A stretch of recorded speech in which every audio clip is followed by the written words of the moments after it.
Meeting order. First item is the adoption of the agenda. Be resolved that the agenda for the November 17, 2023 meeting be accepted as presented with the addition of the mitigation and preparedness program project contribution agreement, request for use of municipal land and office closure during the holiday under the order of general business. So will you please move that? Councilor Dash, seconder. Councilor McDonald, all in favor?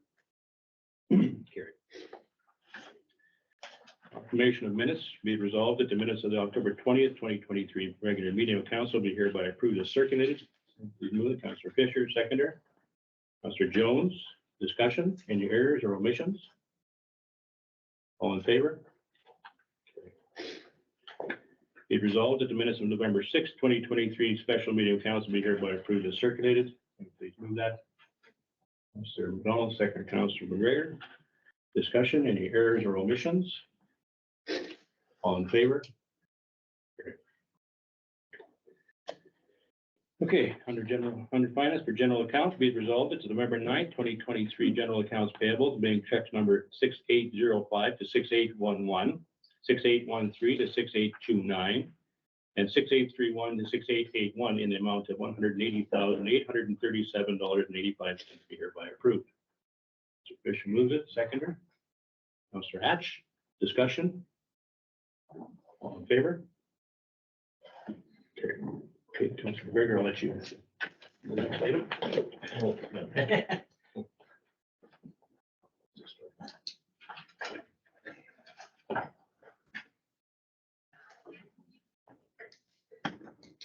Okay, be it resolved that general accounts payable check 6812 David Krekowicz in the amount of $1,000 be hereby approved. Can I get a mover? Councilor McDonald, seconder. Councilor Fisher, discussion. All in favor? Opposed? Carried.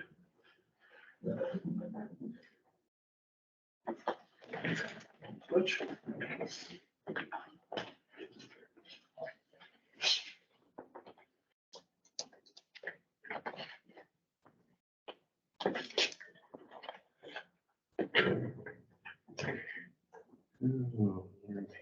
Okay, so be it resolved that general accounts payable check number 6830 to Guild Insurance Brokers Incorporated in the amount of $2,135 be hereby approved.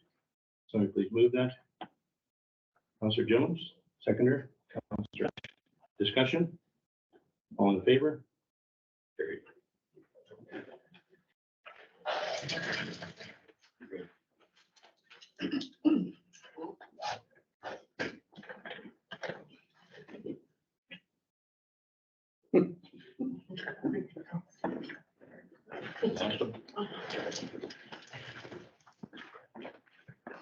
Be it resolved that direct deposit 291 being staff payroll for the period of October 16th, to October 27, 2023, in the amount of $15,445.31 be hereby approved. Moved by Councilor Fisher, seconder. Councilor McGregor. Discussion. All in favor? Be it resolved that direct deposit 293 being staff payroll for the period October 30th to November 10th, 2023, in the amount of $13,049.02 be hereby approved. Please move that. Councilor Hatch, seconder. Councilor McDonald. Discussion. All in favor? Be it resolved that direct deposit 289 being council indemnities, the correction for the month of September 2023 in the amount of $406.89 be hereby approved. So please move that. Councilor Fisher, seconder. Councilor Jones, discussion. All in favor? Be resolved that direct deposit 294 being council indemnities for the month of October 2023 in the amount of $5,536.12 be hereby approved. Please move that. Councilor McDonald, seconder. Councilor Hatch, discussion. All in favor? Great. Utility account, be it resolved that the November 9th, 2023 utility accounts payable being checks number 1084 to 1090 in the amount of $9,743.68 be hereby approved. Move that. Councilor McDonald, seconder. Discussion. All in favor? Carried. Be it resolved that the statement of revenues and expenditures report, October 31st, 2023, be received as presented. With that, Councilor McGregor, seconder. Councilor Fisher, discussion. All in favor? Be it resolved that the bank reconciliations for the month of October 2023 be approved as previously circulated. Please move that. Councilor McDonald, seconder. Councilor Fisher, Jones, rather. Discussion. All in favor? Carried. Okay, so we have a delegation. Thank you. If you would like to come forward to the delegation table, please. Have a little information sheet for everybody here, just we have something to reference. I think I may have that. Okay, I'll make sure that somebody leaves me with it.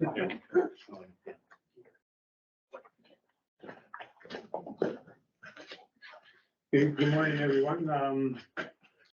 I think I know most of the people here, but for anyone who doesn't know me, I'm Ron Jeffries from Glenboro. I currently live in the town of Glenboro, but spent most of my life on the farm just west of Glenboro on the highway. I have one of my boys is currently living on the farm, and the other one is just purchased or just built a house out by the Assiniboine River in your municipality. But he travels to work every day with his wife. So I'm here to talk about healthcare and particularly doctors. I mean, it's a subject that is going on in every room in Canada, pretty near from coast to coast. It's no secret. It's a countrywide, and I don't propose that we have any magic solutions or anything, but there's a group at Glenboro that have decided to try to take some steps to improve the situation, try to maintain some doctors in rural Manitoba and in particular this area. We have, well, we were left with some monies from an estate a few years ago with it was tagged some kind of a healthcare project. There was an empty lot right on the same block as our hospital and personal care home in Glenboro. It was owned by an individual. We were able to purchase that property this past summer with the money left from this estate. And now we want to develop it into some kind of a doctor's office building. When you go to Glenboro particularly, and we're not alone, there's other places that are the same. Our doctor's offices are in the basement of the hospital, cement walls. Some have windows, some don't have windows. We thought it important to create a space for new doctors that is bright, modern. Technology needs to be updated. New doctors, new young doctors coming from other countries or wherever they're coming from. They want new technology. They're not interested in the things that satisfied our existing doctors that have been in place for years and years. We just recently had the Dr. Swanepoel retire. We've been there 27 years. He didn't really care if he had the newest computer screen. He liked writing things down, but that's not the case. We think to both attract and more important to keep a new doctor, we need to have the proper environment for him to work. It has to be a bright, happy place. They're going to spend, countless hours there. And so hence we are in square one of developing a medical office building on this property. We know that this project is not you know, for the young, it's not for the old, it's not for the athletes, it's not for the seniors, it's for everybody. There's nobody that doesn't need a medical facility or a doctor. We all know that for major issues and stuff, I mean, we're gonna have to travel to a bigger center. I mean, that's just the way it is. But we desperately need to keep doctors, you know, to make that initial visit. There's so many things that they can do. There's so many times that particularly seniors have to travel to the cities, and it's just a huge task for them. And it could easily be done in the rural communities. So, yeah, we've just recently, we formed this committee a while ago. We've just, we know that it's important to have municipal support. And we've, of course, we're right in the middle of So Cypress, and so they were on board right from the beginning. Just in the last 10 days, we've traveled to the surrounding municipalities, Argyle, Prairie Lakes, and now this Oakland is my last stop. Victoria, we got very good. That was about a week and a half ago. That was the first one. Very supportive. They have provided us a letter of support and have I'm not sure what the word is. Appointed a counselor to our committee for this important development and fundraising stage that we're going to go through. Long term, we don't expect this committee to be operating this facility. That will be another committee. It's to get the planning and the fundraising and the construction done is what. And so they're on board. Argyle, same thing there, very supportive. Providing a letter of support and a delegate to our committee. Prairie Lakes, their meeting was just a few days ago. Haven't heard anything from there. Not sure they were going to discuss it at the meeting after the presentation. And so, yeah, so here I am today to make you aware of what's happening in Glenboro. Fully aware that you have your own hospital. You know, you're a little bit closer to Brandon, but I feel that you still would be interested in keeping as much healthcare in the rural communities as possible. We know that healthcare is not cut off by municipal boundaries. People get their favorite doctor in a certain place and had a good experience with them, they're going to go back. And yeah, it's just important to share these services. Maybe we can't have emergency service all the time in Glenboro, but maybe it can be shared, you know, with other hospitals and still have some available. And like I say, if not, at least have a doctor service that people can get that referral or that first step done locally and get on their way to medical treatment. So I don't know. I don't want to take too much time. That's the gist of our project. Ron, any kind of dollar amount the committee's looking at as to where they're going to shoot for? No, we don't have a budget. We're in the we've traveled to a couple other facilities that have been built recently to try to get a feel for what we need, the size.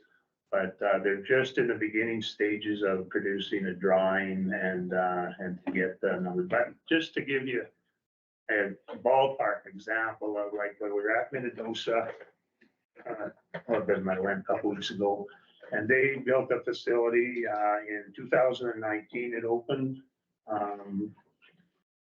It was bigger than we would need in Glenboro, but it was a $2.2 million facility.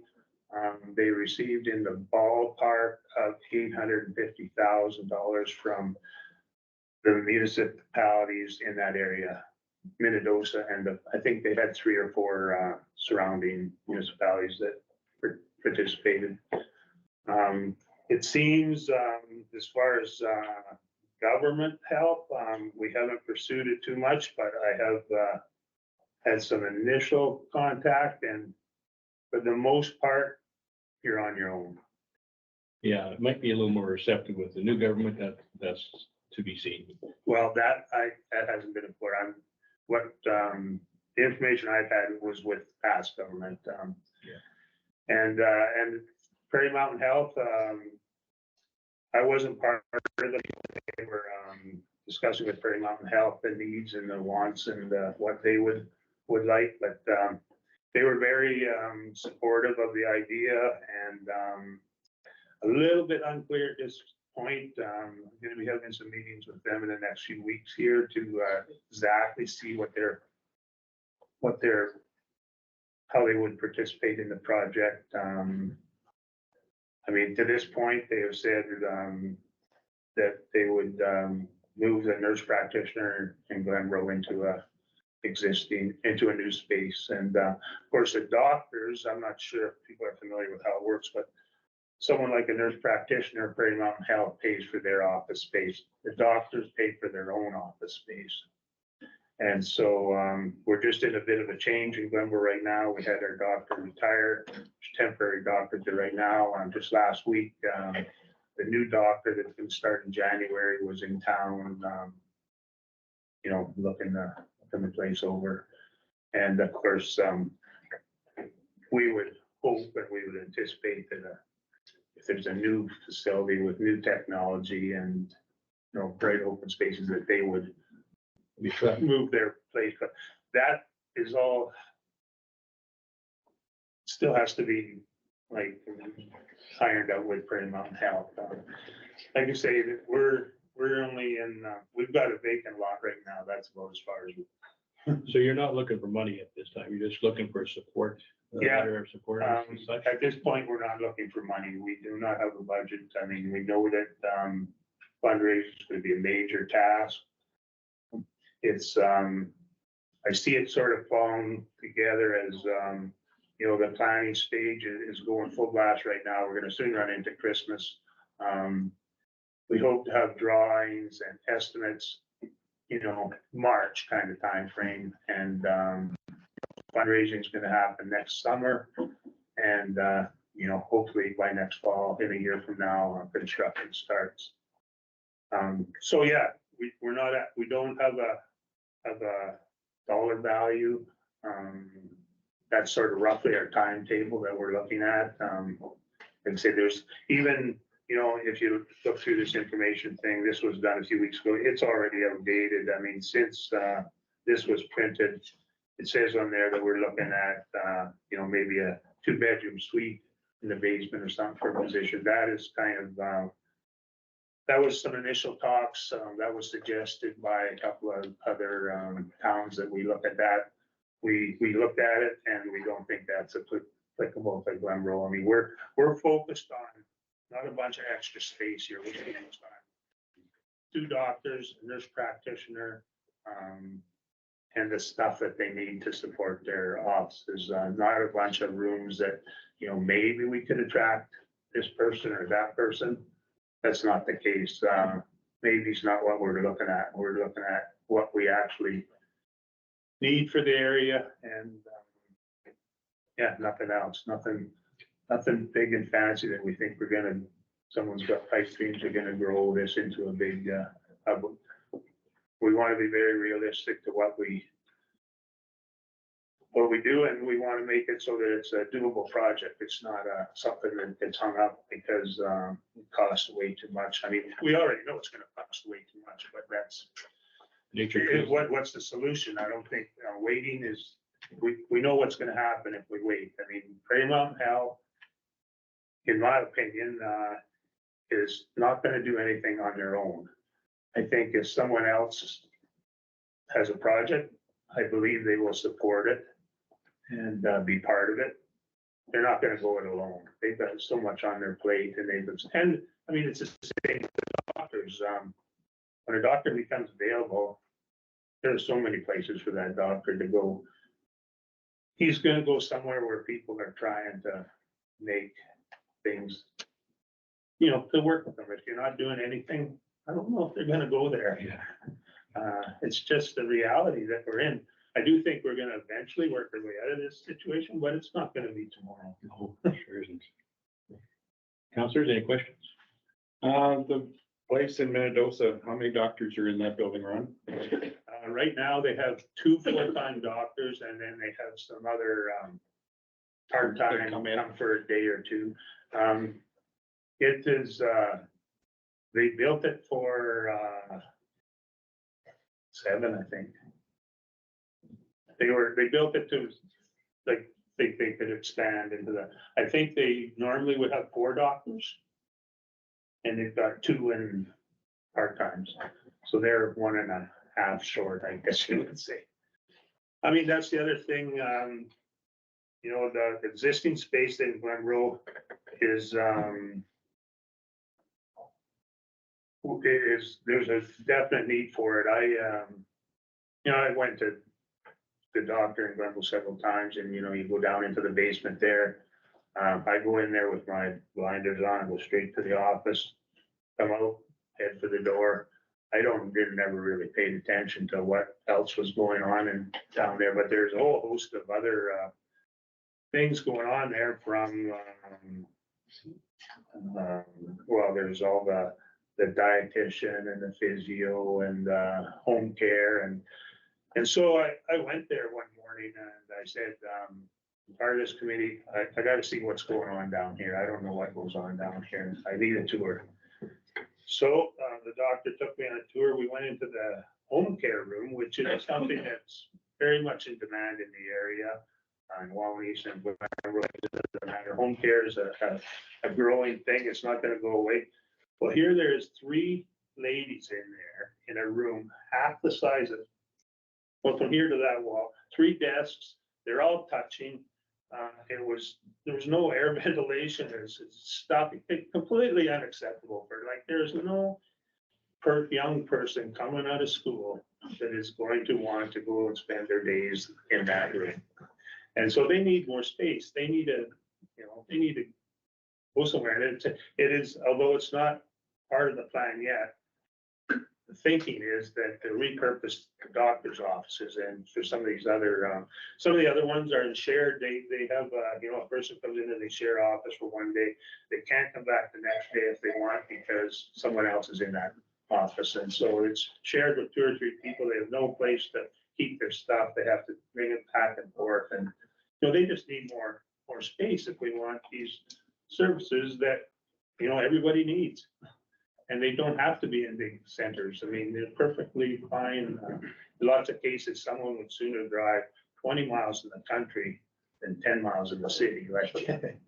Well, and I think you look at overall, and I've been dealing a lot with this with Southwest Caucus, and I don't know if you're aware of it, Ron, but your council is because they're part of the Southwest Caucus. But we're finding it's when you go in for surgery nowadays, they're getting you out of the hospital within a day or 2. And they're sending you home, you need home care and you need all this other stuff that's more in that community, and it's not there. So we're struggling all over with that healthcare situation, and if you're right, it's not gonna end soon, it's gonna be a long time to get it fixed, but at least everybody is working on it, so. Yeah. So, yeah, I agree that, we gotta make it as nice as possible for these people to work in our communities. We gotta give them the services we can give them. And, hope that other things come together at the same time. Exactly. Counselors, anything else? Okay, One question, Ron. Can't even retain doctors in the Brandon Clinic, for instance. No. So how do you think, if you build infrastructure, so now you've got all this invested, how are we gonna retain doctors? Well, this is one way. I'm not sure if you're aware, but we also at Glenboro, I forget the time, approximately a year ago, I'm not sure if that's right or not, but there was a health action committee formed. It was a bunch of young girls, is what it was. And their purpose, they raised, somewhere around, their goal was to raise 100,000. I know they exceeded it. Their purpose is to make better, to retain our help, find and retain the the doctors and the nurses. And I think they've had some success. We have a new doctor coming in January. I don't know how many places that this new doctor could have went. They're coming to Glenbrook. The fella is, he's been in Canada for 17 years, the husband. The wife is, the doctor is the lady. She's been in Canada for 4 years. Both speak very good English. They have I believe that it's a 2-year-old child. We'd like to make it attractive for them to stay. I mean, they're coming, and part of it is to give them a good place to work. There's a bunch of other stuff too, but one thing at a time. They're gonna be at work for a big part of every day, and it's our intent to make this this facility reasonable for them to rent.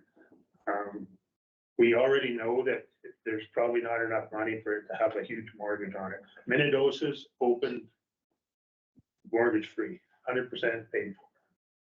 So there's obviously revenue from the rentals, but it'll easily cover like ongoing expenses like the lights and the telephone and the other cleaning and the other costs, but there's not a lot of money to supply a mortgage or to take a mortgage.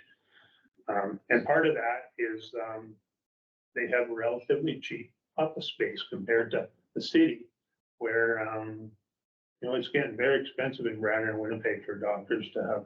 And in most of those cases, the offices that are there, it's a group of doctors in the past that have got together and built the building, and then they have these new doctors that are coming from wherever they're coming from. They're doctors. They don't want to be involved in running an office building. They want to just walk in there, have the space to rent, and do their thing. Some of these more established doctors have been around, Brandon or Glenbrook or Wawanesa has been their home for 20 years. Sure, they're interested in, putting money back into the community, into buildings and stuff. Not these new doctors that are coming to.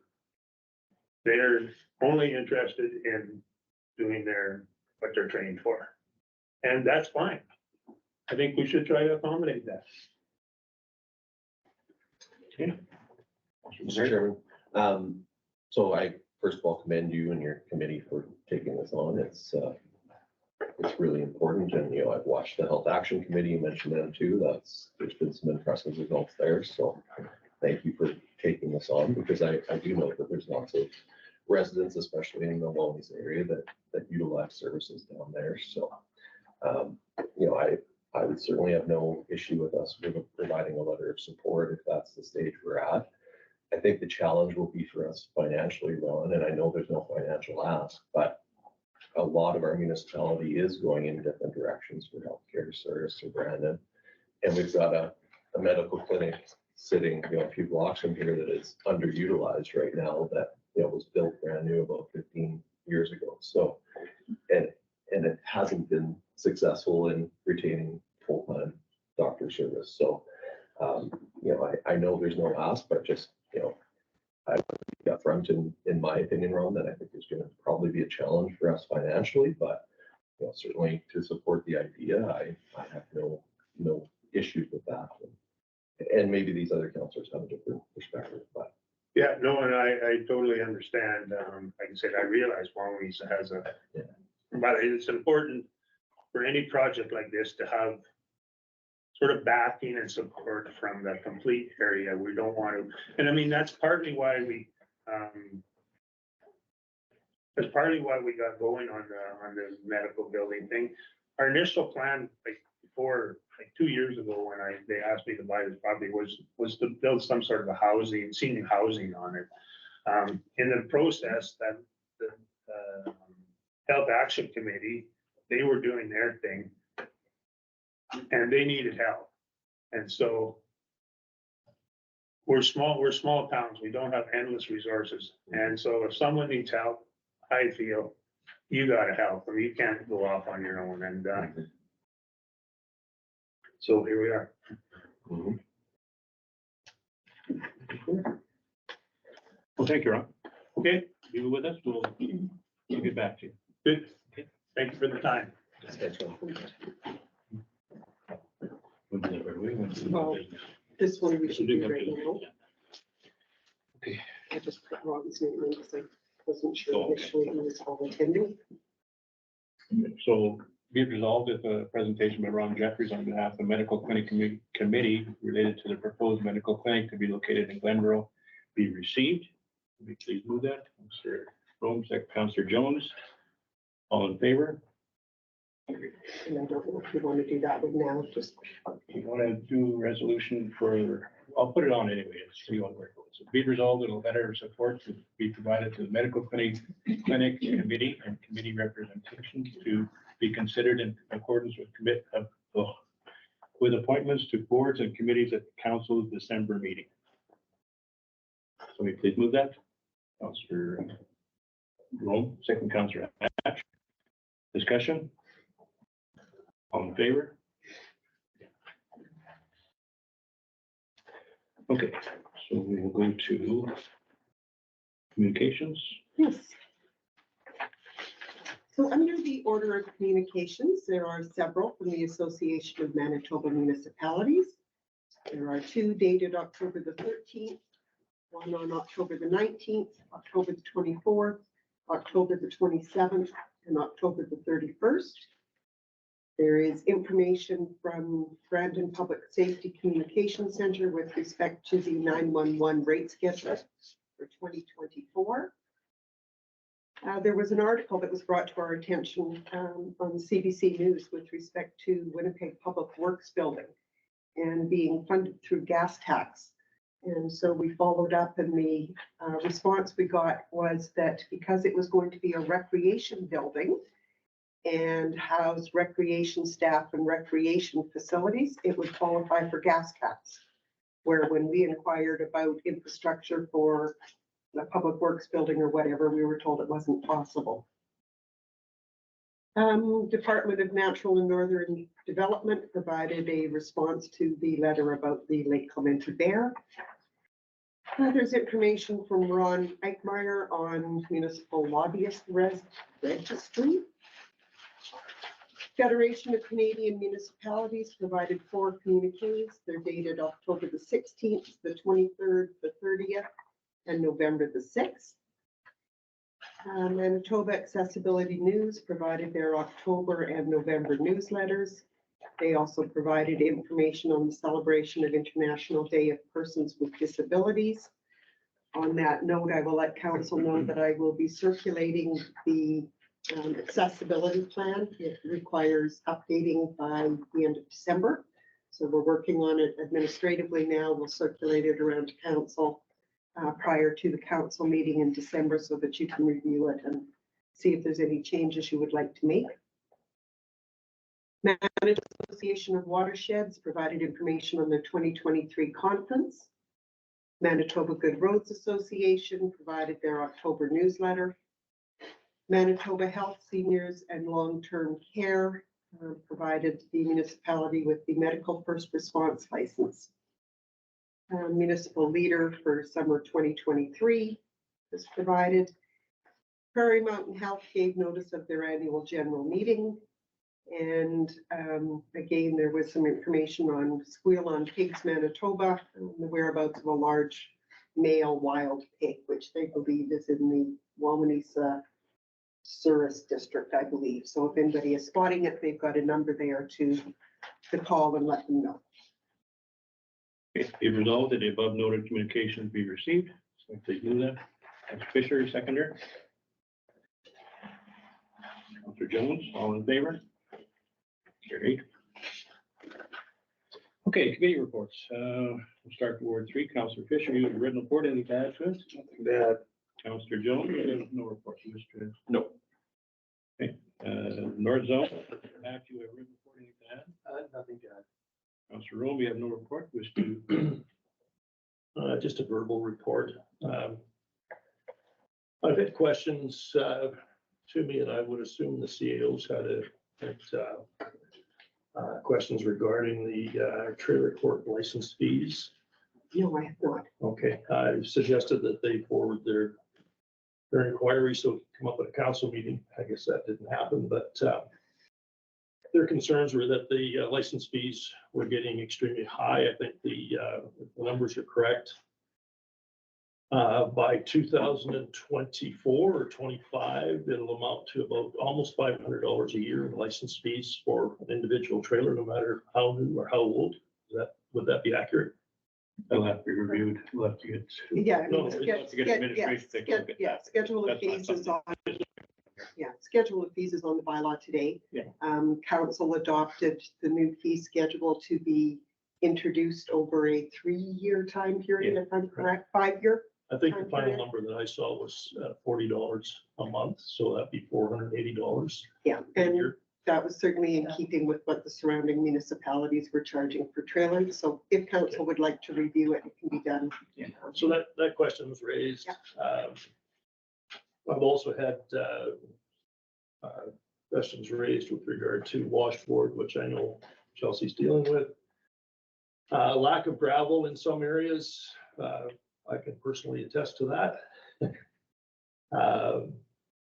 We had a meeting last night and there was some questions about correction line roads and who was actually maintaining them. And I know I brought that up in the past when I was on council and asked that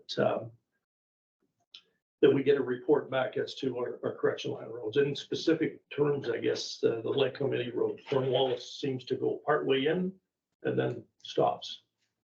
And Council, that I'm going was only to just getting- intercede here. You were speaking to the chair, not to the public works manager, please.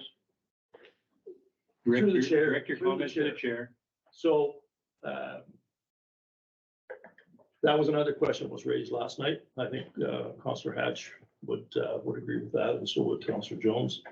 So if we could get some direction on that at some point, so we know that those roads are being addressed, that either we have to do them or the adjoining municipality has to. Yeah, so there was also a question that I sent in to the office with regard to community clubs and the tax exempt status on the roll numbers, and yet we have them special levied. Does that tax exempt status not apply to special levies with them? No. No, it does not. No, they are exempt. So from it municipal. is misleading. Like, when it's tax exempt, then they're special levied. You can certainly check with the province. Tax exemption is for municipal general taxes. Does not apply to special levies.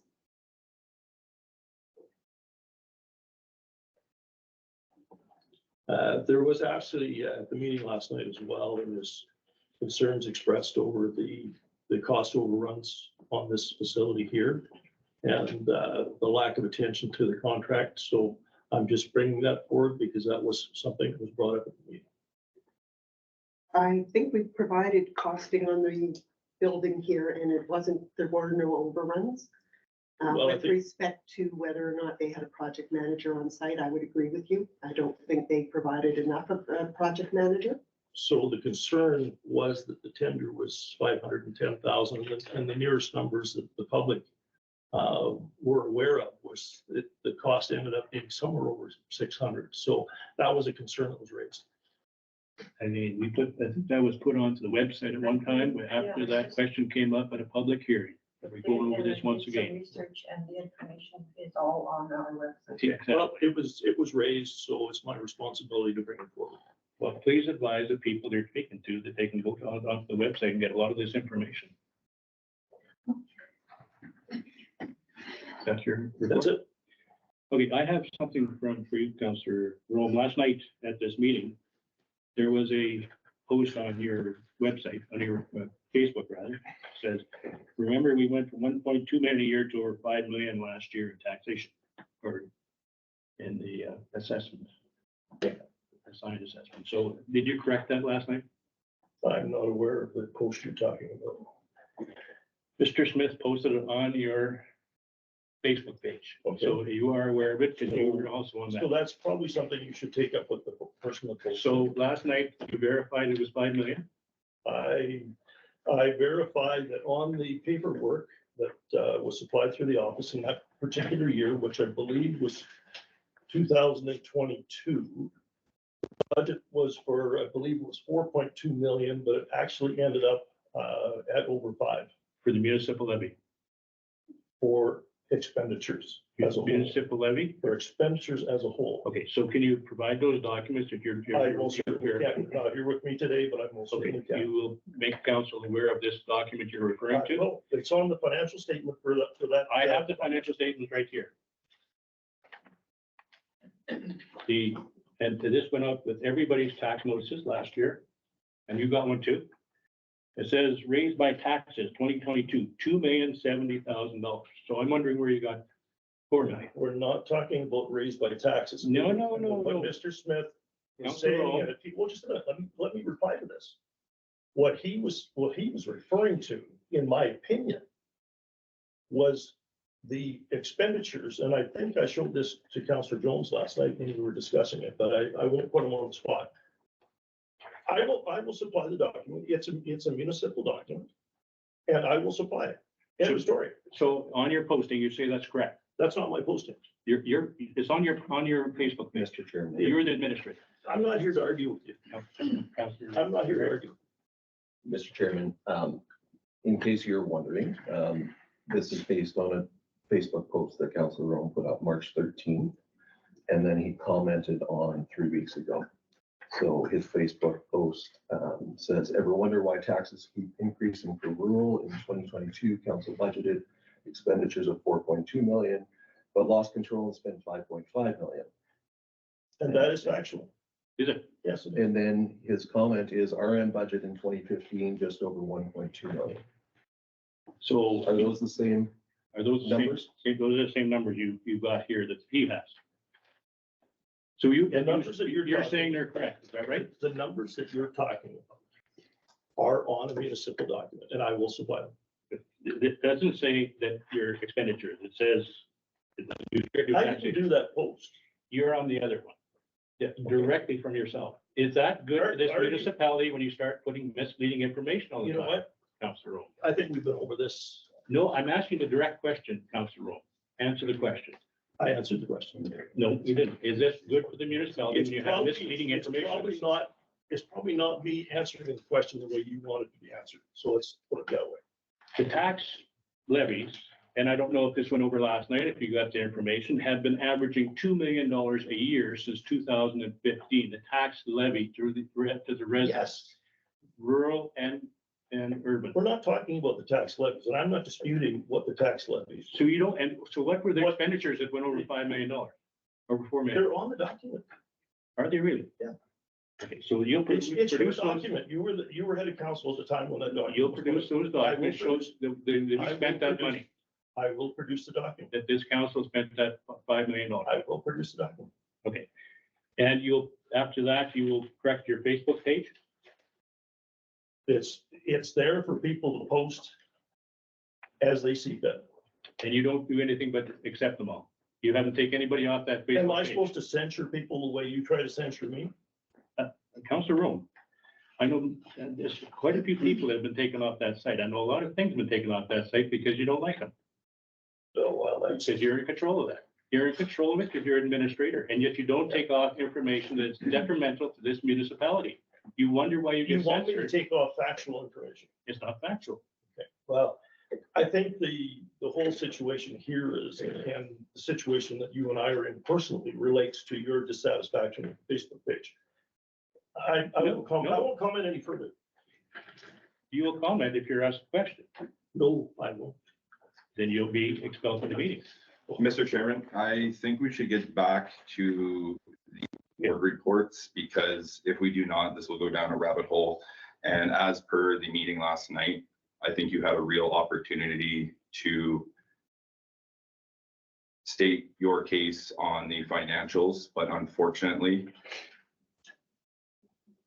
coming in and trying to record and saying that it was due to legal counsel, you knew what would happen.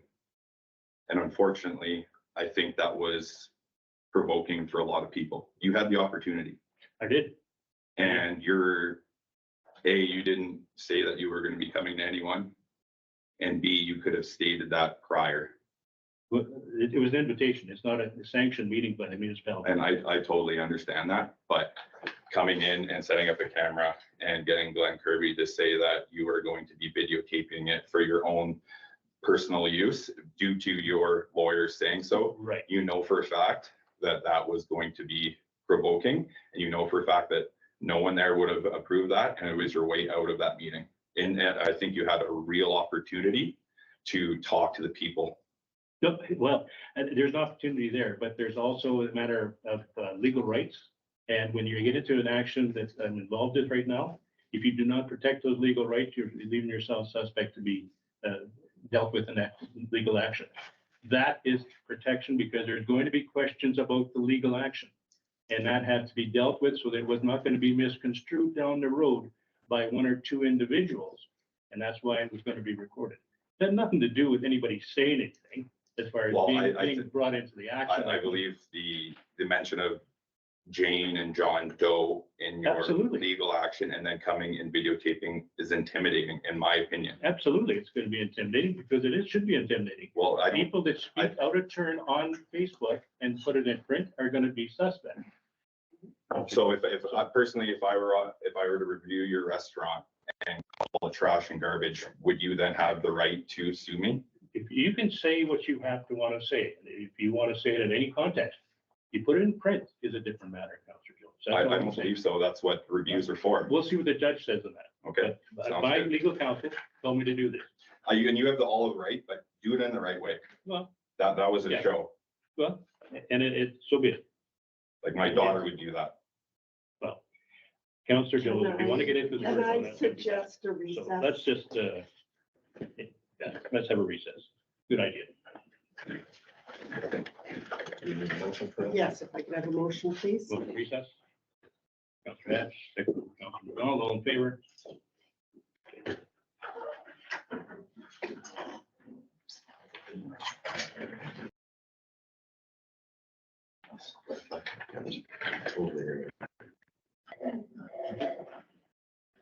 Okay, carry on with the ward reports. Councillor McDonald, you had a written report, anything to add to it? Mr. Chairman, I'd just like to add on to it, our handicap committee, we had a meeting and we've basically all agreed to, on the committee to purchase 2 new handy vans. And we've got the tenders back. It'll be much the same as the van we have with Glebro. So we have money in our reserve to pay the money that the grant is not covering. So we're going to be sending our deposit right away for the 2 vans. And also, we're going to have a meeting probably we were going to do it December, but they figured it's going to be too hard to get everybody together, but it'll be January, and we're going to try to get some user groups and some people together to encourage the using of the handy vans, because it's for the rural and, for the village rural, and if could be as much as go look at Christmas lights or go to a play or whatever. So if there's anybody that could give us some names that would be interested in coming to a meeting regarding the user group to encourage it to get used, and we have in town here now, Tanis Rockwell has agreed to take our bookings and stuff. She's on our committee, and we'll, whether it could be somebody that's going to a doctor's appointment and we have a fee schedule, so that'll be available to anybody. And we encourage people to use it. So so if you have names of somebody when we have the meeting, please get it to me or get it to Cheryl or somebody, and we'll definitely let you know when it is. So that's it. Thank you. Councillor McGregor, written report, anything to add to? Nothing yet. I haven't got a written report, but I've basically been dealing with Southwest Caucus operations as far as being on the executive there, getting ready for convention and the new government presentations. Emails from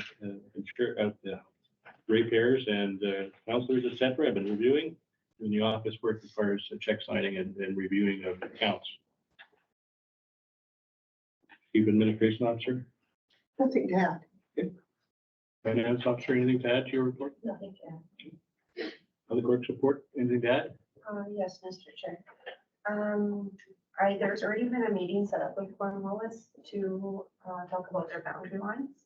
That's been confirmed that they already do like Cornelius Road. Okay. The lack of gravel, I've reached out to our contractor. We're still under tender for 1 more year. We will have a meeting with them next week. And also, it's not the time of year to be applying gravel, as we're going to be moving it anyway from the snowplows. And there's not sufficient time to allow packing. But it is a concern, and we will address it next year. Fire chief's report. One thing here is that on the website, looking for office costs. If anybody's looking for it, they can find under living here, financial reports, frequently asked questions. Then look for office costs. You'll see the actual costs of the office. For those that are interested. Be it resolved that the verbal and written reports be received. So please move that. Councilor McGregor, seconder. Councilor Fisher, all in favor? Good man. Unfinished business. Be it resolved that should council be interested in entering into an engineering service agreement, same will be tendered in 2024 in conjunction with building, with budget deliberations rather. That was to with that. Councilor McGregor, seconder. Councilor Hatch, discussion. Councilor McConnell. Mr. Chairman, maybe, I just wondered, is it, so there will be a cost to have them on retainer, will it, to the municipality? Through you, yes, there certainly is. The documentation we had at the last meeting gave an idea of what one engineering firm kind of provides to some of the other municipalities. They didn't include their costing with it, but it is something that in all likelihood will exceed the $15,000 mark that requires us to actually go to tender. And if council wants to do that, we're certainly going to need to be including that in 2024 budgets. Thank you. And if we agree to this today, are we tied to it, or we can decide our budget? This is just that should council decide they want to pursue an engineering service contract, it has to be done in consultation with the budget. So awarding it to anybody, it isn't stating the council definitely wants to do it. It's saying if you want to do it, you need to do it during budget deliberations, and then we would have to tender after that. Taylor? All in favor? Opposed? Carried. Okay, notice of reconsideration, application to low carbon economy fund. Be it resolved that motion number 303, July 21st, 2023, relating to making application under the low carbon economy fund be reconsidered. This is something that's to move and to carry, which we so wish to carry on. Otherwise, it remains as is. So do I have a mover? Councilor McGregor, seconder. Councilor Jones, discussion.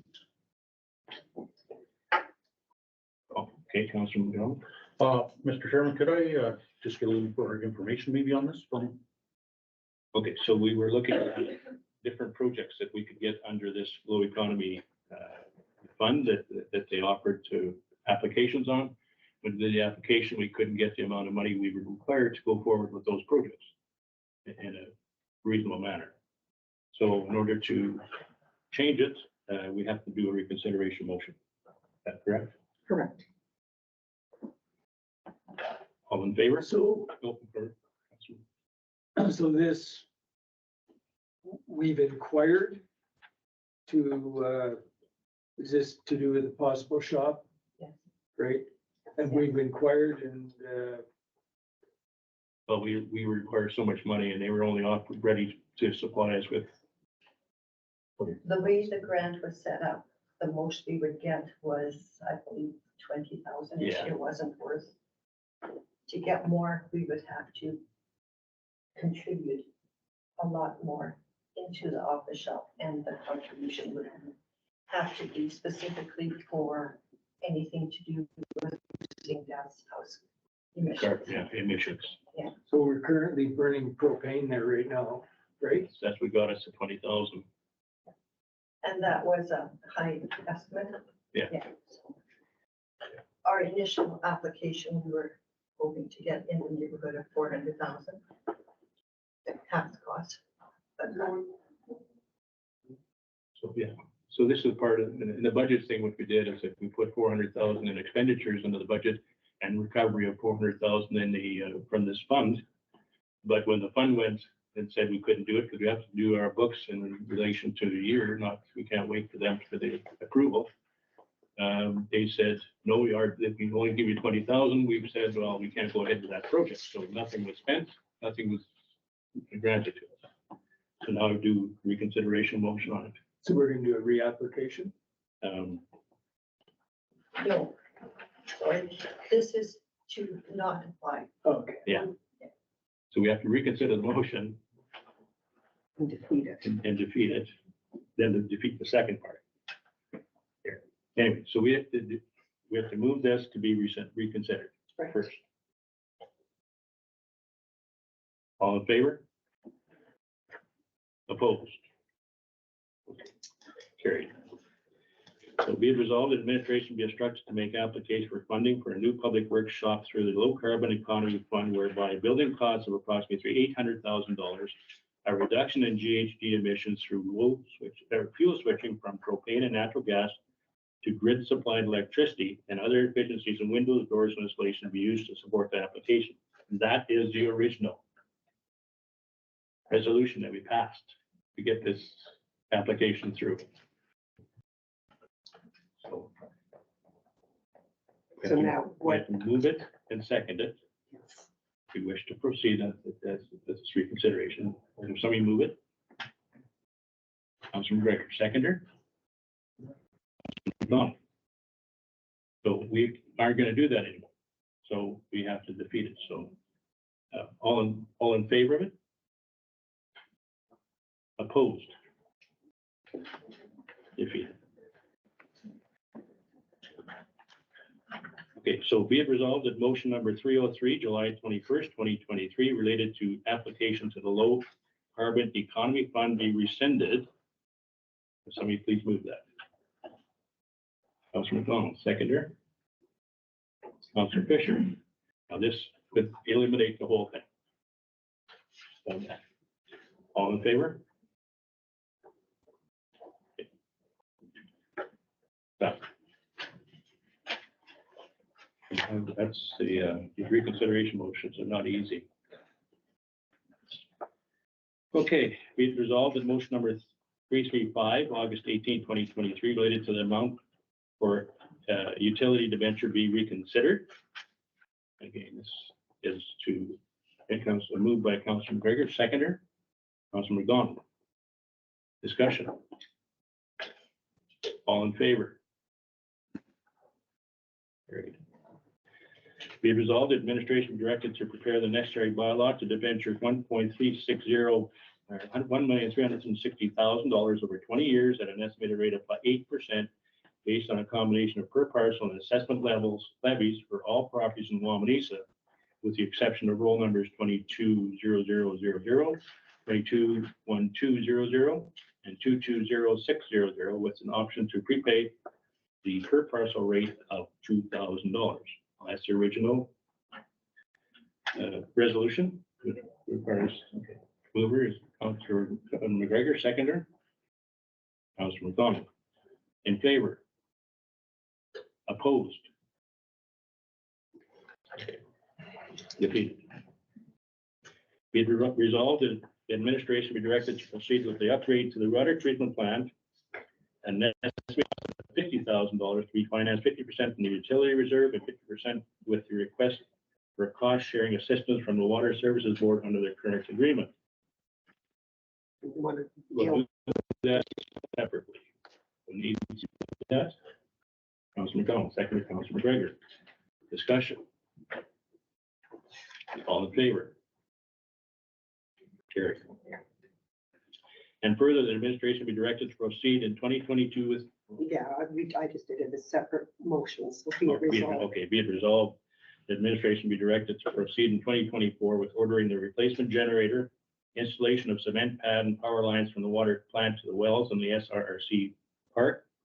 Be funded with a request for cost sharing assistance from Water Services Board under the remaining funds in the Wawanesa 6 agreement at 50% as a 2024-2025 fiscal project, and balance of the project to be funded by debenture. Will you please move that? Councilor McDonald, seconder. Councilor Fisher, discussion. Okay, Councilor Rowe, Mr. Chairman, this is still water utility? still water utility. Yes. Okay. All in favor? Okay. Mr. Chairman, so this is basically the spending the 50,000 to do the project we talked about above, right? No, this is gonna be, The 250. yeah, this is gonna be a 50-50. Yeah, 50-50 as well, but it's a different part of it. Additional onto it. So now, to make council aware, this is the priority that Drew believes absolutely has to be addressed. He doesn't believe that we can continue on without having a generator. We know that the Water Services will open new funding requests early next year that we would be able to make application for, even though there will be a small amount of the existing agreement still available. It's not enough to complete this project in full. The only concern that we have administratively is we're told that it could take up to a year to get a generator in. And if whoever the supplier might be wants payment in full upfront, that won't be included in the 2024 budget because we won't have debentured for it. I don't know what most companies, whether they would do a deposit, which we would have the funds available. But if they want payment in full in 2024 before the generator arrives, we won't have. Who's, who is quoting these prices? Hi. Pardon me? No, but what, sorry, from what companies? Oh, I have a couple different ones. Yeah, okay, Yeah, I can get you that Okay, information. yeah. I'll try to help you with that. Mr. Chairman, I believe since it's Water Services Board, they handle the tender process, do they not? Not necessarily. Sorry. Pardon? Water Services Board, do they handle the tendering? No, not always. Depends on I'll double project. check that. Depends on the project. Okay. With this being generator, I don't think they do. I believe they certainly did with the water plant Yes. original upgrades. Yes. Okay. All in favor? Opposed? One to be resolved in the last one? Yeah.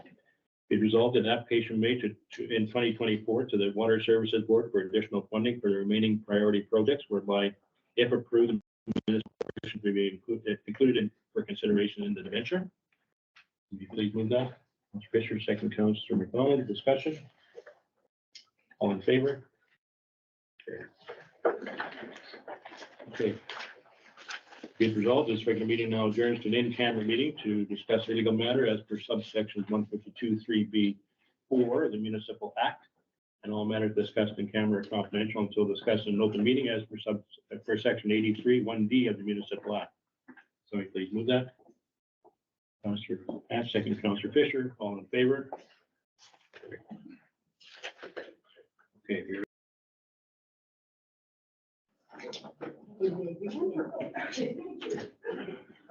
Recording has started. Somebody was in here. No.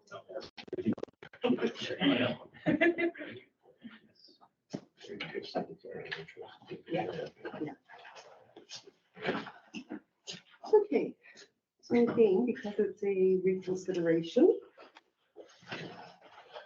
Okay, be it resolved that motion number 349, September 15, 2023, related to the installation of a culvert and sloping of the driveway at 204 Commercial Street be reconsidered. Can I get a mover, please?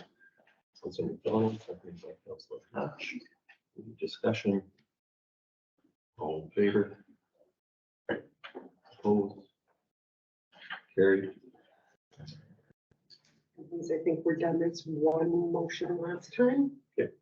So this is the previous motion. that we are considering defeating now. So be it resolved that a culvert be installed and driveway slope to drain to the east at 204 Commercial Street, Wawanesa, Manitoba, with cost being built in Wawanesa Workable Housing, Inc. And be it further resolved that work be completed by September 29th, 2023, whereby if Workable Housing, Inc. wishes to choose their own contractor to complete the work, let there be a deadline of September 22nd for completion of the work by the property owner's contractor of choice. Moved by Councilor Fisher, seconded by Councilor McDonald. Any discussion? All in favor? Opposed? Defeated.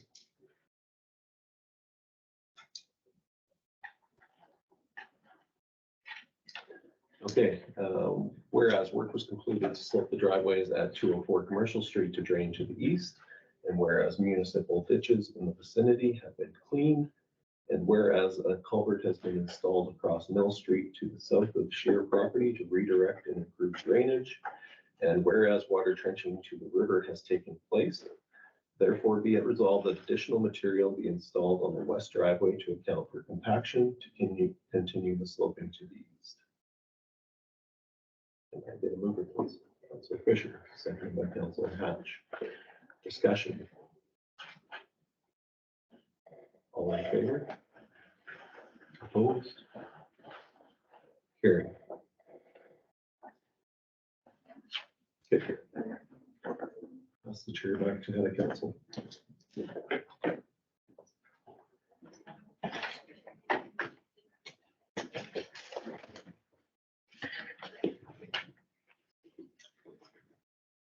Okay.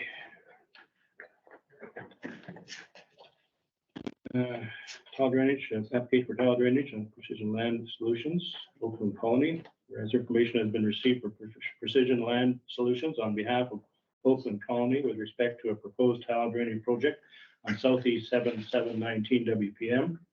Excuse me. And whereas concerns have been expressed by the Public Works Manager related to overland flooding that already exists for downstream landowners, undoing efforts already taken by the municipality related to mulching the area to help the drainage by adding more water to the area and culverts that cannot handle the existing water load, resulting in flooding over the road. And whereas concerns have also been expressed by adjacent property owners relating to flooding and concerns about an existing dugout for cattle being adversely affected.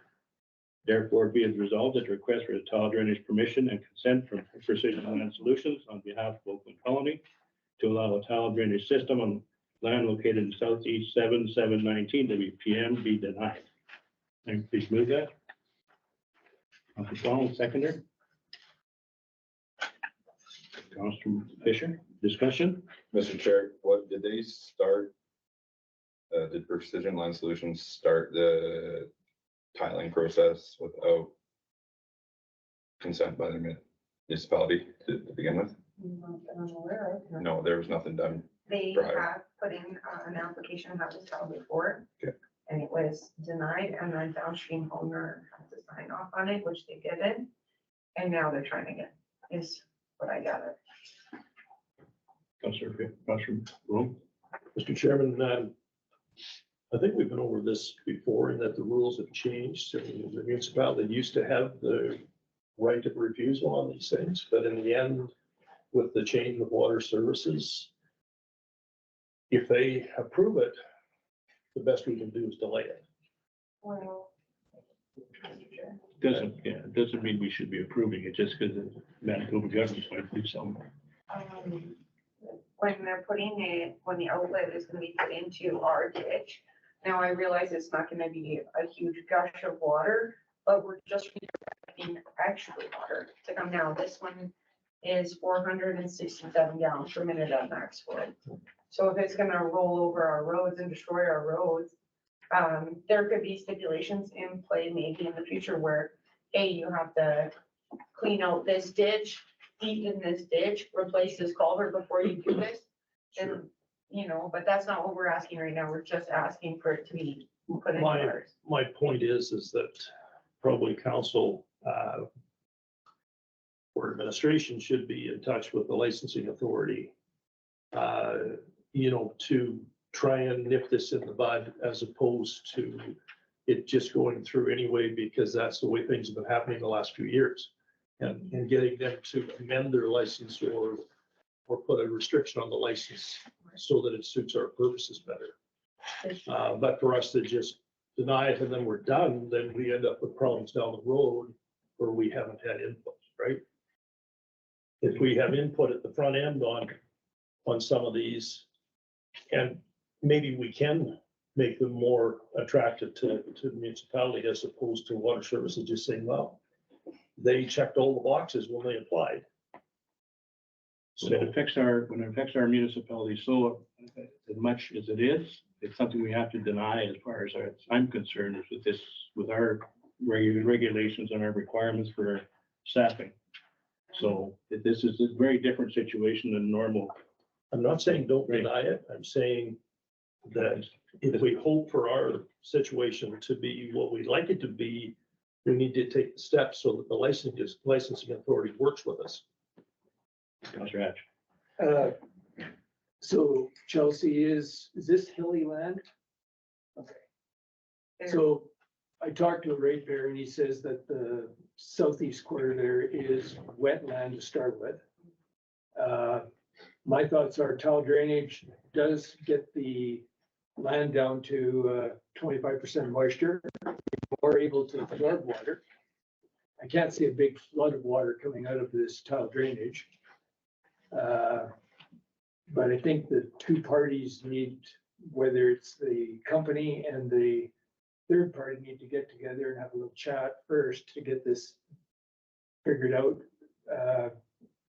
There was already some drainage work done that had to be refilled in out here. It was just a different one. That was a different one. That was a different one. Okay. But yeah, we just want to do the proper steps to ensure that we're not putting water on somebody else or somebody that's already in. I mean, we're getting our big pump fixed so that we can basically put it down there, you know, so now let's just see what happens with the mulching and everything else that we've done to alleviate it. It'll be great next year, you know, and it's, I'm hopeful that it will help everything, but when the water can't get away, you know, I'm just not prepared to put them in that situation. They're So this water is all ending up down towards the Souris River Basin right on anyway. those boundaries, yeah. Yeah. And like, there's, I think, 2 or 3 culverts there that were all washed over the road. So until there's steps. Like this past spring they were? Yeah. And so until we can make steps that that water's getting away, then I don't think it's a good idea. Okay, so Public Works is suggesting no, so just for, And if I could, Chelsea, and you can correct me if I'm wrong, having municipal support is a requirement before the application even gets to the province. Most of the time. Yes, so, Sometimes they've got us. yeah, and not to say that they don't have authority to overrule it, absolutely. but the fact is, the first step is to come forward and see whether or not the municipality supports. And in this instance, from the administration's perspective, is we don't support. And I think also these companies would rather have our support than go against what we're saying, because they're generally pretty respectful of what we're doing. The Precision Land Solutions offer to come make a presentation on this or no? Other than receiving their request by email, there has been no communications with Precision whatsoever. Can't even recall if we've had an application through Precision before. So it, again, might be something that when we do follow-up communication, whatever council's decision is a suggestion to that. You know, it's probably a good idea to come and meet with the administration and discuss the application and see whether there are concerns, because as the professional company, they may very well be able to put some things in place that would be included in their application and their letter to council that would in fact allow for support with particular conditions as subject to. Okay, we'll call for the question to be denied. All in favor? Opposed? Carried.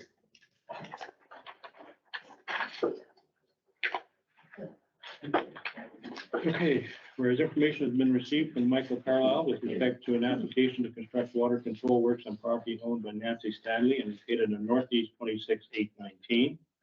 And whereas the Drainage and Waterways Licensing Branch of the Province of Manitoba requires downstream approval from the Municipality of Oakland-Wawanesa prior to a license being granted.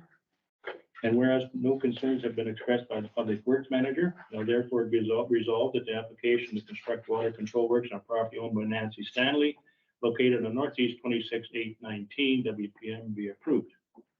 Will you please move that? Councilor McGregor, seconder. Councilor McDonald, discussion. Mr. Chair, what is the issue with the water? And why are they diverting it? Can I address this, Chelsea? Yes, you did. I live right there. Yeah. So they're basically draining a wet area on a quarter I used to own on the north side of 453, 1 mile east of 10. They're trying to drain it under a pipe on 453, angle draining it through Nancy Stanley's land to get it away from their chunk of land. And the biggest concern I had, Mickey Carlisle was talking to Nancy 2 years ago about this, and he was going to dig this channel with a, basically, and it was going to be just an ugly mess with no laser grading at all, right? My biggest concern at all is erosion control again, that there possibly could be another big mess happen here. And there could be just a whole bunch of silting of dirt going downstream. So. Okay. Further? Mr. Chair, Yes, Councilor Rowe. where's Nancy Stanley sit on this? Does she understand the whole situation? There's a letter written from Yeah, her. she approved Okay it. with it, which is refreshing to I'm see. su- I'm surprised. Yeah.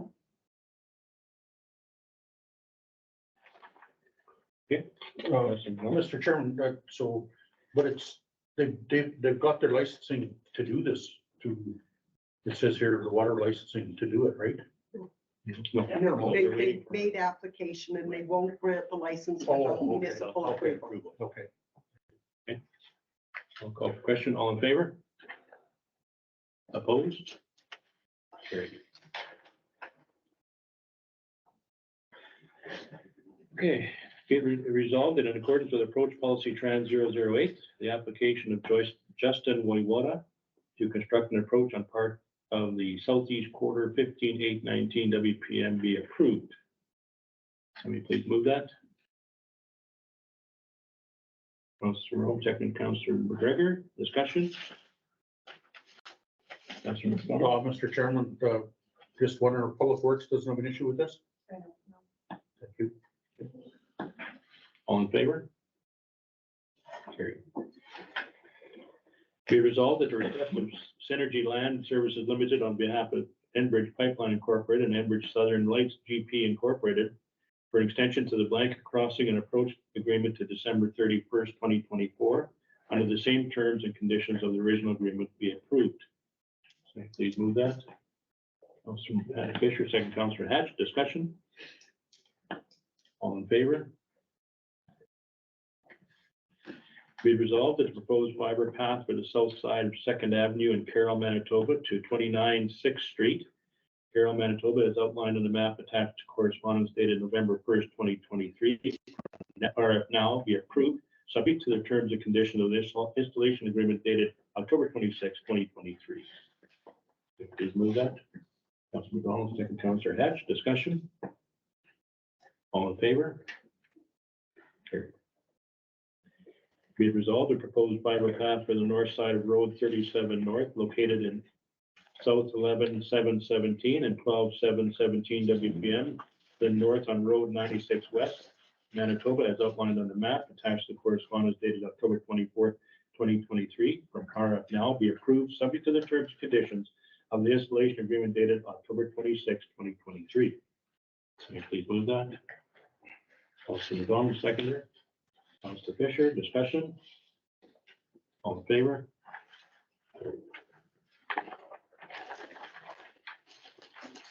Be it resolved that the request from Dean Catcher dated October 30th, 2023 for the permission to cut firewood on unmaintained municipal road allowances on Road 107 West between roads 47 North and 43 North, 42 North and 43 North rather, and on Road 108 West between roads 43 North and 47 North be approved, subject to the municipality being saved harmless for any injury or liability. So please move that. This is up in Frank's territory? Yeah. Councilor McGregor, seconder. So you can get your equipment down the dirt road or? I don't know. Need Sorry. a seconder before you can speak to it. Second, okay. Go ahead, Councilor Fisher. Just asking, this is obviously in Frank's territory and I'm kind of ignorant of the whole situation, but,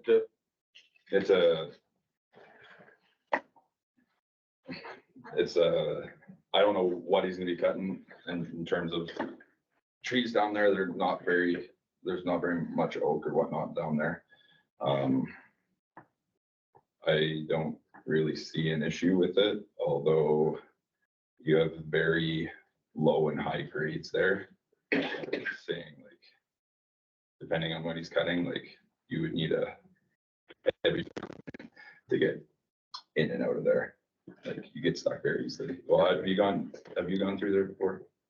Not sure where we talking here. Mike Nippings and Clay Chartrans. It's up on where Pierce used to live. Okay. Yeah, up in that back. It's just that road going north. I don't see any issue with it, but I hope all goes well. What's the worst that can happen? you get stuck. Is there any alternative firewood in those ditches? Like trees that are mature type trees that they could cut as an alternative or no? In the ditches, not that I know. Councilor Rowe. Mr. Chairman, I guess my thought would be, or my concern would be, as to liability and, you know, is there snowmobiling done up through there? Is there horseback riding done up through there? Is he gonna, what heights he gonna cut them off, moving up the stumps? You know, it is municipal property, and at the end of the day, the liability comes back to us. I don't know how you can save yourself harmless from that if we allow it to just be done, you know, however it's done. Mr. Chairman, just I'll give my thoughts on this. I think there's enough trees and bluffs taken out of our, you know, a lot of the flat land. And if we got spots where we got trees, and I think it's great for the, you know, the wildlife and once we start, if we give somebody permission to start cutting on road allowances, I'm scared where it might end. So So do that's you my think, thought with that. Mr. Chairman, do you think the same thing applies to, say, trees that are growing along our dump road where possibly we could have those pruned? That are kind of in the right of way? Like on dump, like you have to go through Crown Lands for that. It's not us. That's Crown Lands. Yeah, everything. But I'm just thinking the trees that are bordering the ditch there are, it's this crooked road, it's not. Crown Land Road. It's Crown Land Road. Yeah, if you actually look at the boundaries of the Crown Land, it actually goes over the dump road. Technically.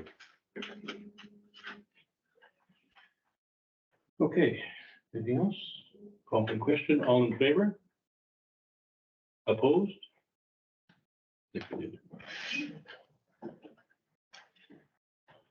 Whereas a dilapidated building located in Wawanesa, Manitoba is being demolished by the owner, a new owner in the spring, and whereas the new owner has reached out to the fire department to use the demolition as a training opportunity for the department, and whereas the fire chief has reviewed the location, does not believe it will present any dangers, and now therefore be resolved that the council approves the burning of 416 7th Street in Wawanesa, Manitoba as a training opportunity for the Oakland-Wawanesa Fire Department. Will you please move that? Councilor Fisher, second. Councilor Jones, discussion. Councilor McGregor. Mr. Chairman, I'm not comfortable approving a burning in town limits. In my career, I've seen embers from fires travel a number of blocks away and start other buildings on fire. There's also not a good way to control smoke and potential smoke damage. I think that I have tons of faith in our fire department, but I'm not comfortable personally approving controlled burn in a settlement area. That's the insurance coming up here. For sure it is. Yeah, I hear you. Anything else? Any further? Okay, all in favor? Opposed? Defeated. Yeah, that's it. Okay, whereas the ongoing agreement for animal control services was entered into in August 2021, and whereas there has been no increase in fees in 2022 or 2023, therefore be it resolved that the rates proposed by the animal control officer be approved effective January 1st, 2024. So you please move that. Councillor Hatch, seconder. Councillor McGregor, discussion? All in favor? Carried. Be it resolved in accordance with section 8(1)D of the emergency measures emergency plan for the municipality of Oakland-Wawanesa for 2024 be adopted. Will you please move that? Councillor Fisher, seconder. Councillor McDonald, discussion? Everybody's read everything on it? If I could, Yes. there are definitely some parts of it that I think council should be a little bit more involved in than maybe what we had in the past. But there is a change going to occur with our emergency coordinator. She's going to be resigning as of December 31st. This is a shared position with the RM of Cornwallis. So I would like to have some discussions with them as to whether or not they are still going to support a shared position. And if so, our current coordinator has provided the name of somebody who might very well fulfill the duties, but it would be something that I think we would have to do, councils would have to do jointly with the RM of Cornwallis. But I don't believe that there is much sense in attempting to sit down and meet with the current coordinator to try and work through some of this. So for instance, where there's evacuations and they want to know what your transportation routes would be, I think that's probably a conversation better had with the new coordinator. Okay, all in favor? Carried. Be it resolved that a bylaw be prepared to amend fees, fines, and charges, bylaw number 08/2020, to remove therefrom Schedule C, D, and F, and replace therefore new Schedule C, D, and F as outlined in the report by the CAO dated October 27th.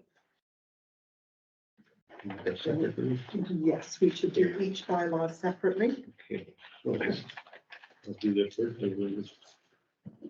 So Elaine can maybe speak to So some what- of what do we- I need the a- schedule. Oh, yeah, mover and Need somebody seconder. move this? The mover? Councillor Nash, seconder? And Councillor McGregor, discussion on that part? All in favor? Okay, so now we'll go to the next one. Well, So you want to just. is council supportive of the fees that were being proposed as to what things would change?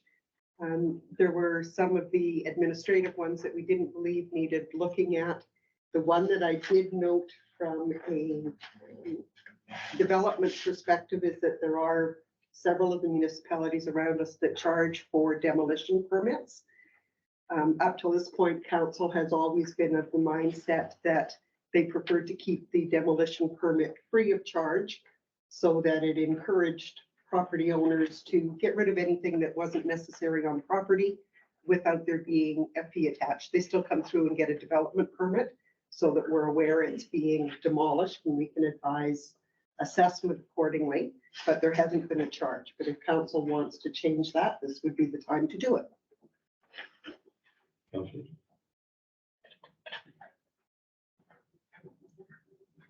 Mr. Chairman, I'm fine with leaving it as is. I read the demolition permit and I don't think we need any extra fee attached to it. Okay, I'm good with it. so this would also be the time if council wanted to have any discussion on the mobile fees. I would note that These are fees that are charged to the owner of the mobile home park, how he chooses to accept them or distribute them to the renters in his property. That is certainly his priority to do so. But this isn't levied against, by the municipality, against the individual renters of the property. It is against the owner of the property. I think the other important note from when we did this review, and please correct me if I'm wrong, but I think the fee had not been changed in 40 years when we made the change. So there was no increases since the 80s. So there was work done to ensure that the fees were reasonable compared to other municipalities in the province. So There's an extensive review done it. We did quite a review of all those different areas. Councilor Rowe? Mr. Chairman, the concern I have is that, is affordability for the folks that, are in these mobile homes. I mean, you probably got mobile homes that are worth, you know, $20,000 and some that are upwards to 100,000. And, I just, if they were sitting on the lot by themselves, would they be taxed to that extent? Somehow, I don't think so. Because the value, the actual market value on some of them just isn't there. The property owned by the park owner, I would imagine, and what is the taxation level on that? And, you know, This is on one, it's one roll number, It's so one he roll just gets number. one special levy for garbage and one special levy for. but he'll have a general municipal as well on Yes. the property. Yes. I'm just wondering if this, this charge being all encompassing and affecting each unit the same, isn't applied in the same manner as we apply assessments against homes. Like if you get a $20,000 home, it may not be any tax at all. And in fact, this, whether you call it a license fee or whatever you call it, it still amounts to a tax. So in my view, this license fee is getting to be excessive. Mr. Chairman, was this somehow related, this fee, to the fact that they were only paying one garbage fee? Right, As there's- well? And there's several, yeah. They're only this one roll number for the whole park. Yeah. So they get one garbage fee. So for how many are in there? I'm not even sure how many are in there anymore.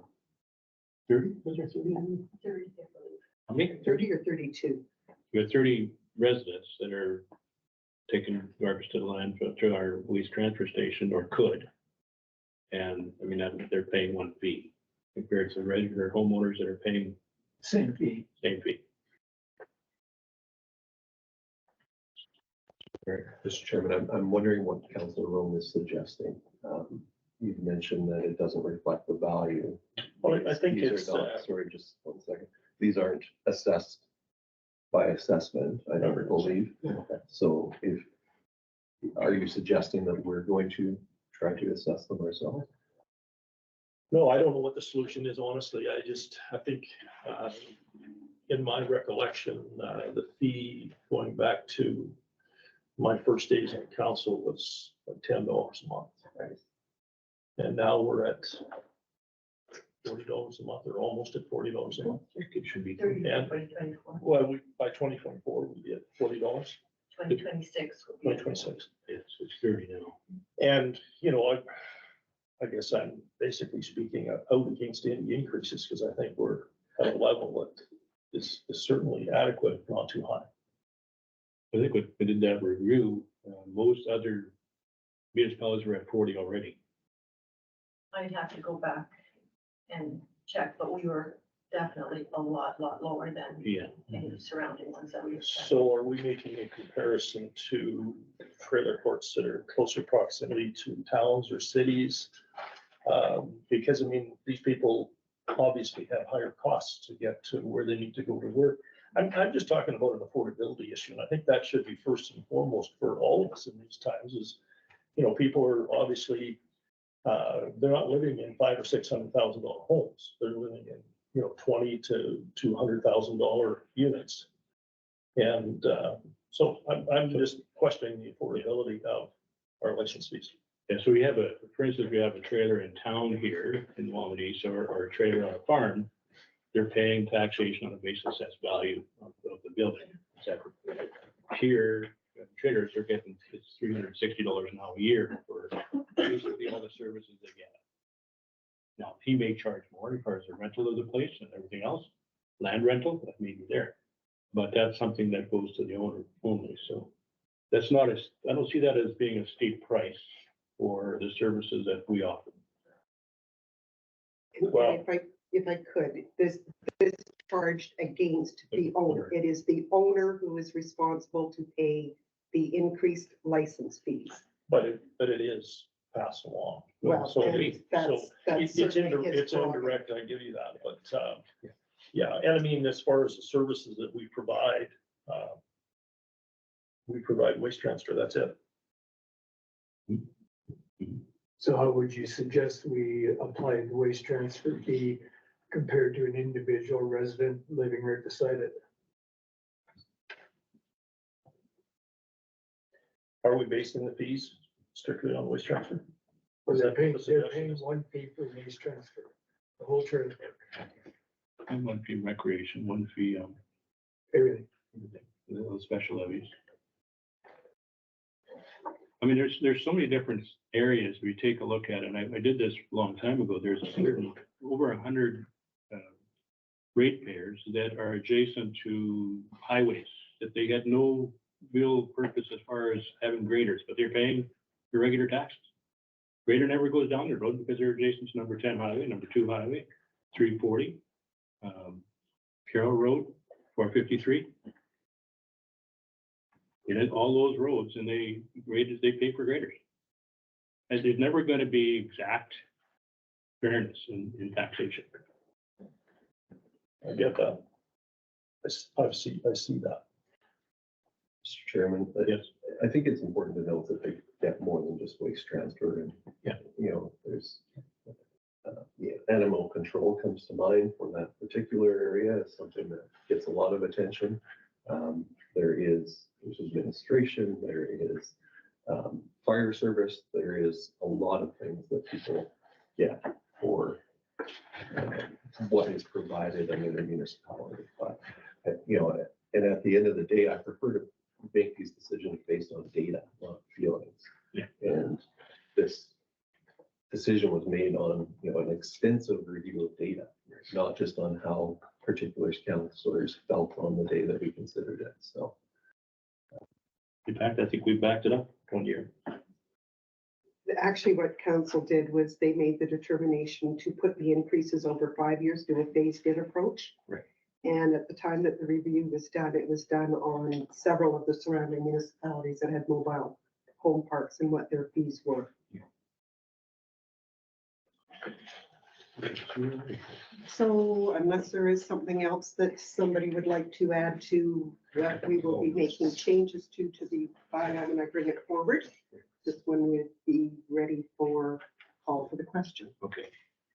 All in favor? Opposed? Carried. Okay, so be resolved that that a bylaw be prepared to amend procedure bylaw number 06-2018 as outlined in the report of the Chief Administration Officer dated October 27th, as amended. And the as amended will come about if there are any additional changes that need to be made.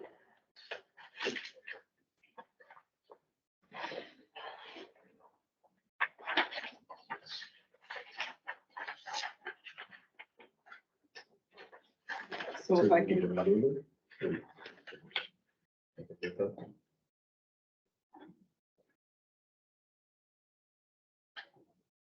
Oh, seconder. We're gone. so if I could, I would just note the fact of some of the changes that are being suggested for the procedure bylaw. We have a definition of general holiday. It should probably be amended to include the same days that are in the union contract and the non-union agreement, so that these all correspond.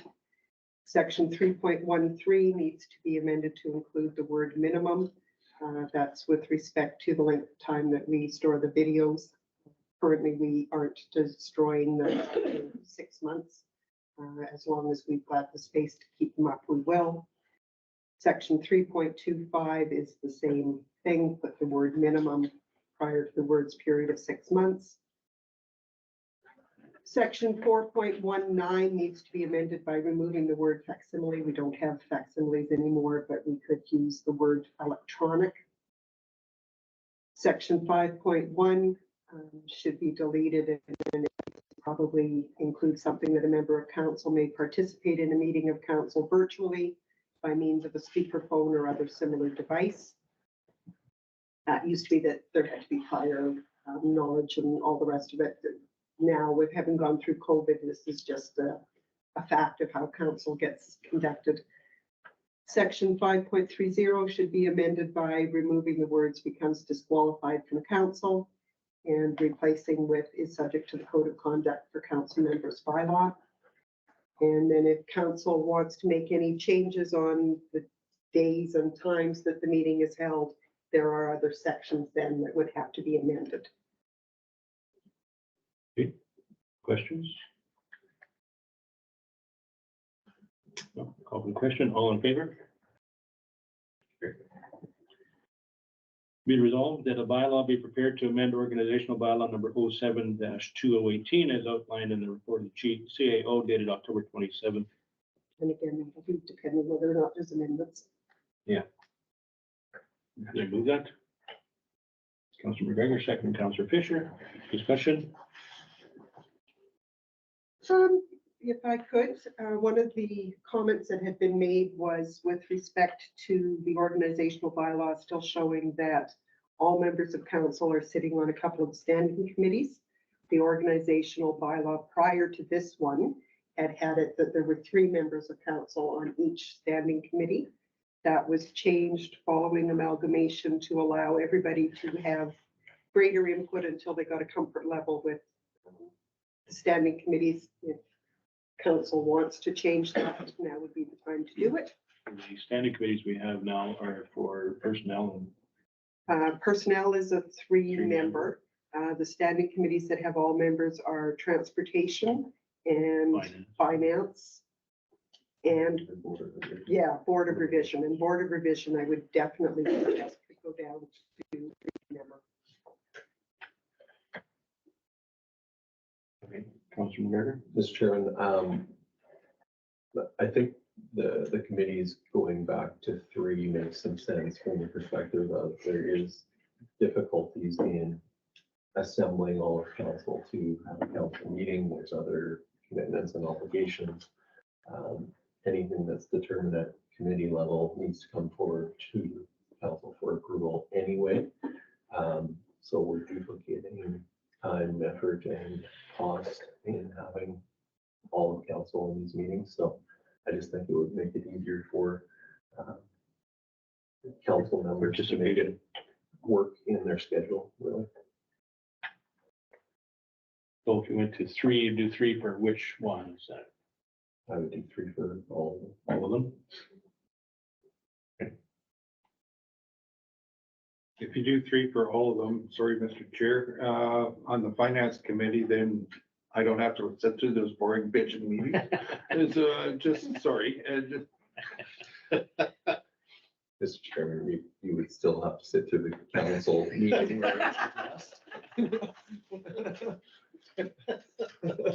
But it would probably reduce the number of hours that you need to talk about it. Could I suggest saying a minimum of 3 and not saying a maximum? That's a good idea. I like that. And then council will have to make the determination at each of its committee appointments as to how many they want on. Is that what you're thinking? I think, personally, I think everyone should have some sort of say in all the committees.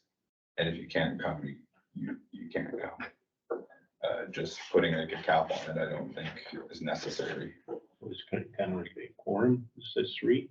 Yeah, You can proceed to the meeting with 3, and if the other ones can't get there, then you still go ahead with the meeting. I believe so. Sure with that, but it's not, you know, it gives a little bit more variety if you can't make it or whatnot. You're still gonna have three, you're still gonna have three different counselors inputs, and then maybe the next meeting you have four or five. It all dependent on just getting a time that works for everyone, but to leave it open for everyone, I think would be beneficial. I will have to say, if it's still going to be all members and just whoever can show up shows up, then I'm gonna run into a quorum issue. Yes. Because if it's all members, I've got to have a minimum of 4 in order to have quorum. If it is a committee of 3 and whatever that committee works on and then has to bring to council, the expectation would be, I think, that it be at a meeting where all members are available to participate. Councilor. Mr. Chair, I think we have the ability to name a 3-person committee, but all of the members can still attend if they so choose. You certainly can attend. What the members attending don't have the right to do is participate in the discussion. Right. They're certainly welcome to. If the committee deems that they would like them to take part, I think that is also acceptable, is it not? I don't believe so, Councillor Rowe. I believe if you aren't a named member of the committee, you're welcome to be in attendance to view.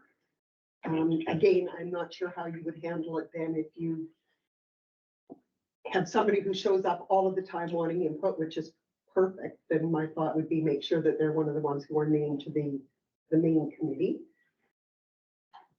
If you're inviting all members of council to participate in the discussion, but not all members of council were able to attend the committee meeting. So clear this up for me then.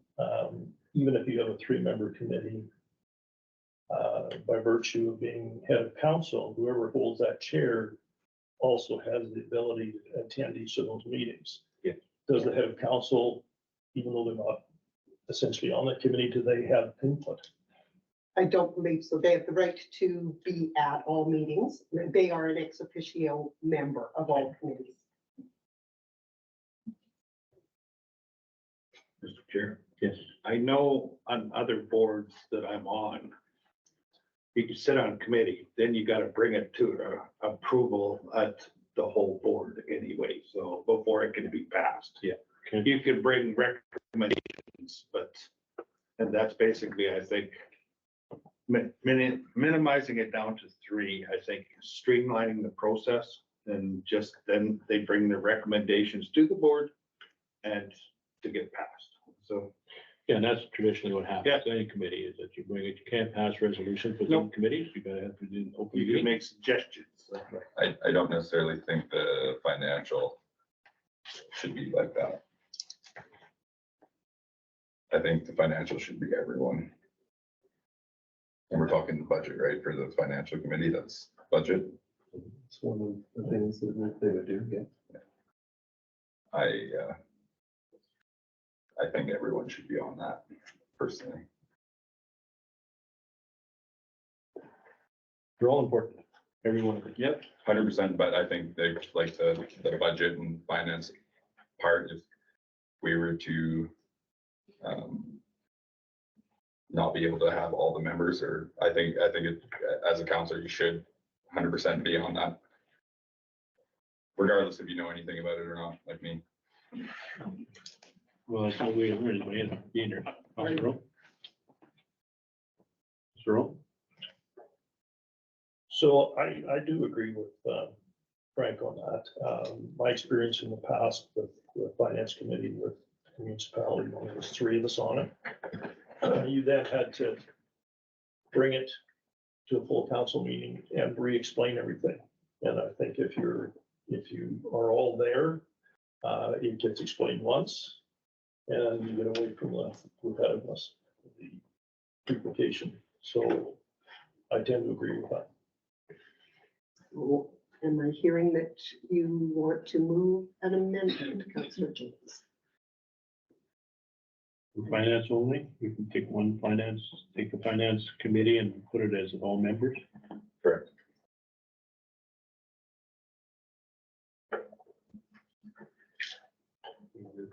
Each of them. think what I would do, if everybody is okay with the rest of it, is the motion would be that the organizational bylaw be amended in accordance with my report, with the exception of the finance committee, which shall be all members. Okay, so that's Councillor Jones and Councillor Rowland. Rowe, were you? Okay, are you okay with the amendment as is?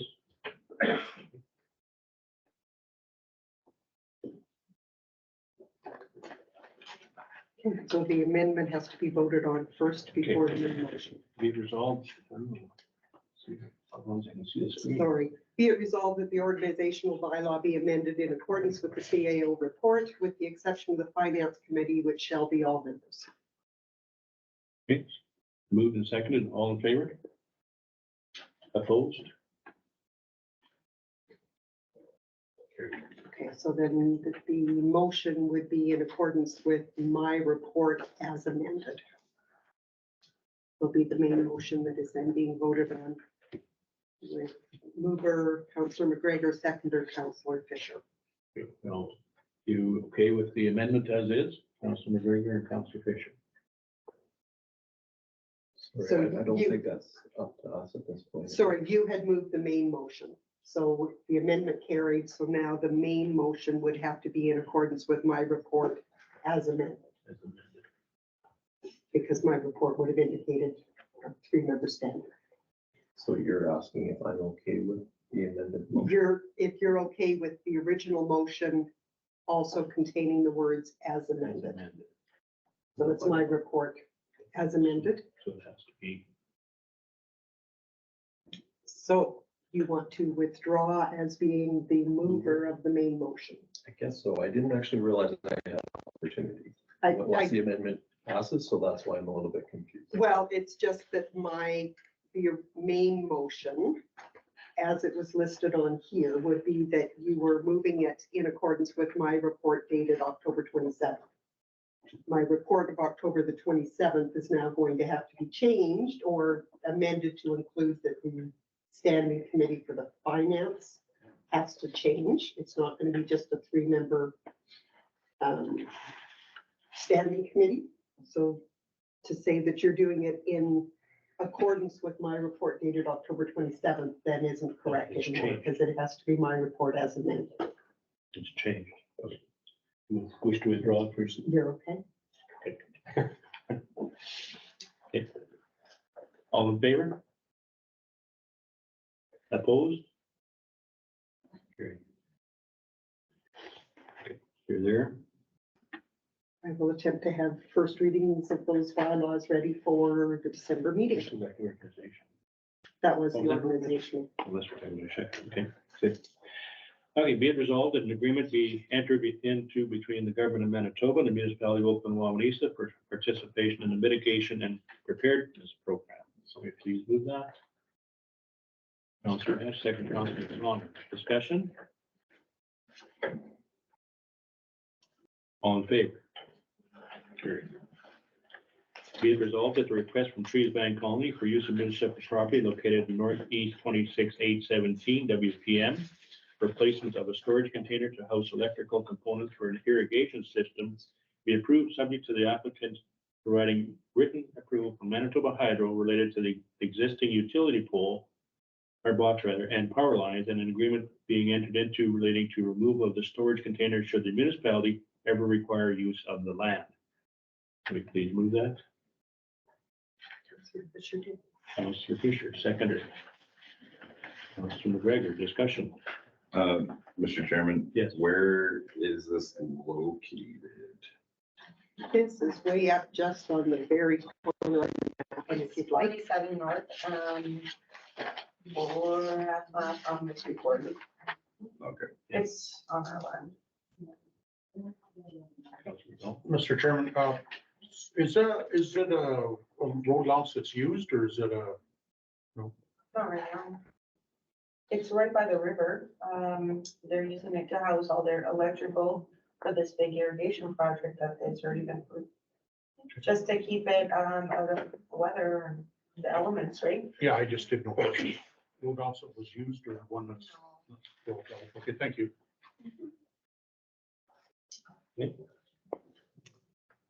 Call the question, all in favor? Opposed?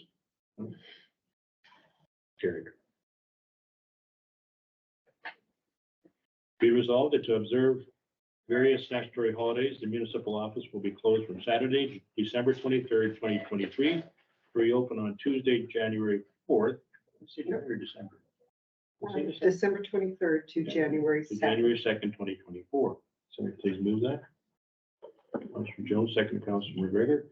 Discussion, Councilor McDonald.